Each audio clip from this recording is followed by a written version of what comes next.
Hi guys, Christopher Getty, NCPG. As always, this is my opinion, not everyone else's. This is just something I was thinking about. I was reading this great post by, if I can pronounce this, Sheila. She asked about, she's not big into editing photos. She just likes to do slight adjustments. And she thinks maybe if you're doing more drastic editing, then it's not the same. And I gotta tell you, from a old school photographer standpoint, I'm 49 years old. I've been shooting since I was a kid. We used to do all these tricks. We learned all these tricks and stuff in the darkroom. We had filters. We had Coke and filter. I had a box that had like 200 expensive filters in it. And I just rue the day that I actually sold that at a yard sale. I should have never sold that. But it had all kinds of stuff, star filters and fog filters and soft filters and everything else. And, if we got into the dark room, some pantyhose and Vaseline, anything to make the images look softer or whatever kind of effect we were looking for. We do cropping, overlays, everything. All of this has always been going on. It's not new. A lot of I'm going to say this. I'm on the cusp of the relevant photography, and what I mean by that is, typically, I'm not saying all, I'm just saying typically, 50 or above, or maybe 55 and above photographers have pretty much either given up or are online if they can actually operate the computer enough to type that kind of stuff. I'm not saying that all older people can't operate them, but they do have problems.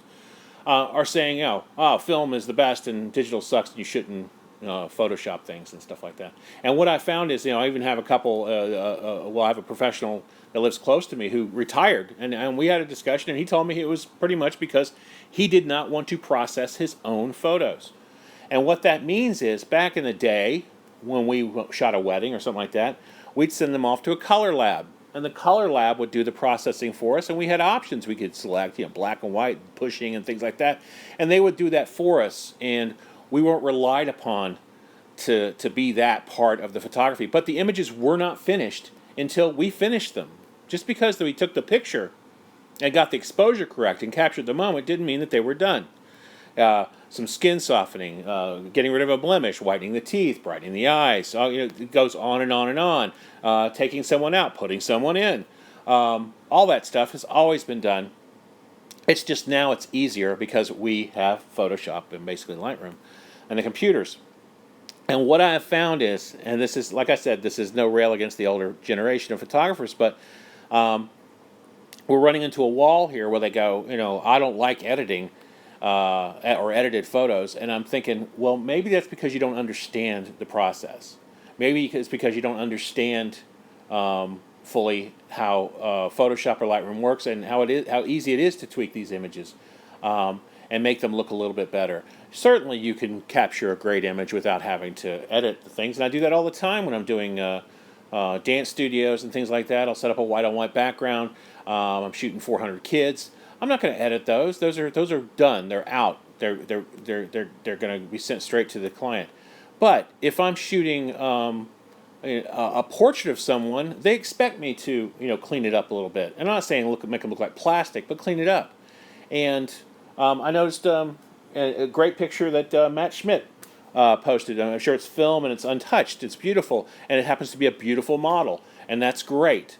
But my clients aren't beautiful models. My clients are regular people who have flaws that they like to see diminished. And I think that's the case. It's great to get a beautiful woman who looks flawless and take a great picture of her, but if you're in the business of doing this and we're trying to create images for our clients, they want you to make them look better than they look. Okay? They do. They want you to improve upon them. And I'm not saying a woman or a man or whatever, they got wrinkles or whatever. They know they have wrinkles. Don't remove the wrinkles. Just diminish them a little bit.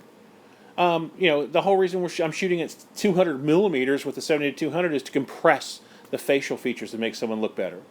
So everything I'm doing, from the lighting to the lens and everything, is a form of editing. So if you look at it that way, maybe say, hey, look, I am compressing with this lens. I do have that light as close as possible to that subject, blah, blah, and I'm putting them in a very, very selective pose. by this definition of thinking that, then we shouldn't do that either. We should just capture them in their natural state while they're eating, um, like a Nature Channel thing. I don't know. That's my opinion. I think that it's okay. And if people want to push it way far, who cares? Let them do it. The thing is, people know, and especially nowadays, people are very savvy to it.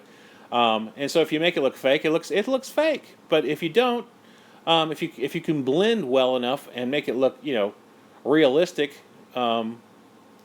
without making it look fake. I mean, did y'all see that picture I posted of my son doing that big karate kick? Well, that was a Photoshop, and I was laughing about it, and I was telling people, but everybody thought it was real. So that's what I'm saying. If you can get to the point where you can make be subtle enough to make it look good, then go for it. I don't do a lot of editing on my subjects' photos. I use Lightroom a lot, and I'll kick it in there every once in a while. But I'm not like doing massive skin softening and things like that. But I'm making the images look better than they did out of the camera, because I think straight out of the camera they look okay. They look okay, but I want them to look a little bit better and have my style to them. But that's my opinion. All right. Well, I hope you guys have a happy week. It's Wednesday. I'm thinking about doing something on Saturday. I don't know. I might give everybody a short notice thing. Maybe we'll go do something. Happy shooting. Have a great week. Talk to you later. Bye-bye.